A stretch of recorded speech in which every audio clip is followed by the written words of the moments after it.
4 व्यक्तींनी सामूहिक बलात्कार केले म्हणून खोट्या घटनाचा बनाव करून 18/3/2026 रोजी पोलीस स्टेशनला येऊन एक महिलांनी फिर्याद देण्याचा प्रयत्न केलं होतं। त्यात DCP zone Shri Kabade, DCP crime Shrimati Patil, PI Shri Gaikwad Varale, ACP Shri Pawar यांच्या पूर्ण चमूनी व्यवस्थित सखोल चौकशी करून हे जे कंप्लेंट जे आहे ते खोटे आहेत आणि 2023च्या एक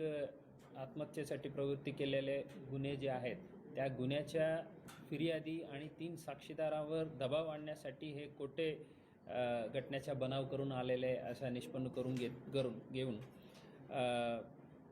जे खोटे कंप्लेंट दिलेले महिला